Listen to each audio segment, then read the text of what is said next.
everyone. Good morning, good afternoon, good evening, wherever you are all over the world. Welcome back to my channel. It is still your one and only 24/7 news boss. We are here to bring you another fresh update concerning the IPOB. And if you are joining us for the first time, don't forget to hit that subscribe button, like and share this video, and also don't forget to turn on the notification bell so you don't miss any of our breaking stories. In today's report, we will dive deep into the shocking new video that surfaced online capturing the ongoing hash-free Nnamdi Kanu Now protest in Abuja, where what began as a peaceful demonstration turned chaotic after the zoo police and military officers were seen firing tear gas and live shots at unarmed citizens demanding the release of Nnamdi Kanu. What really happened in Abuja on October 20th, 2025? Why are peaceful protesters being met with force? And what does this mean for the zoo nation's democracy and human rights image before the world? Stay tuned as we uncover every detail, from the chaos in Abuja to the calm in Onitsha to the divided voices of the analysts and citizens everywhere. A viral video that surfaced online early this morning has drawn national and international attention. In the footage, hundreds of peaceful demonstrators in Abuja, many waving Biafran flags and chanting "Free Nnamdi Kanu Now," can be seen marching along major streets before being suddenly confronted by the zoo police officers in full riot gear. Within moments, canisters of tear gas were fired into the crowd, causing panic and confusion. Women were seen screaming, some protesters covering their faces with wet clothes, while others ran for safety. One particularly heartbreaking moment captured on camera shows a man collapsing to the ground after inhaling tear gas, as others tried desperately to revive him before he was carried away by fellow demonstrators. Eyewitnesses described the scene as chaotic and inhuman. They said the protesters had gathered peacefully, holding placards, singing solidarity songs, and calling for the unconditional release of Nnamdi Kanu, the detained leader of the indigenous people of Biafra, IPOB. Let's sit back and watch the short video. Tear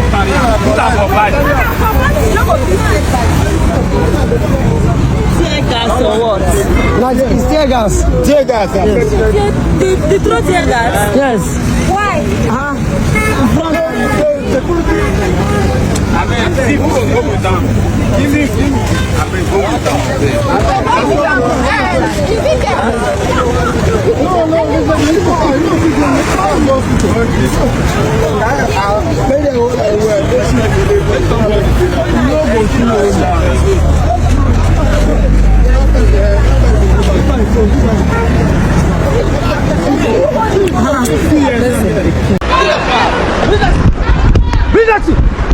I'll deal with you.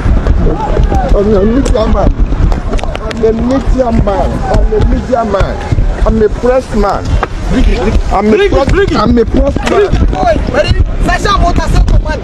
press man. I'm a media man.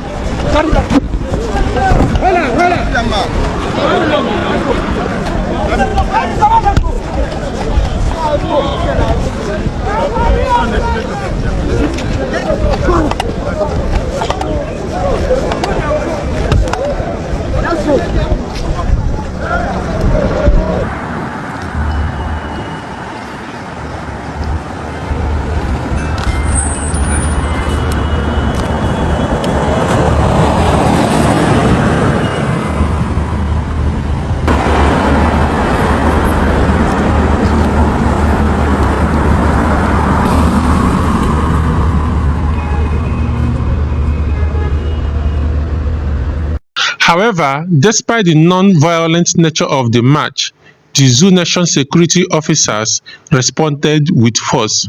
In several clips, members of the military were seen firing sporadically into the air, a move that sent panic across the city center and forced many to run for safety.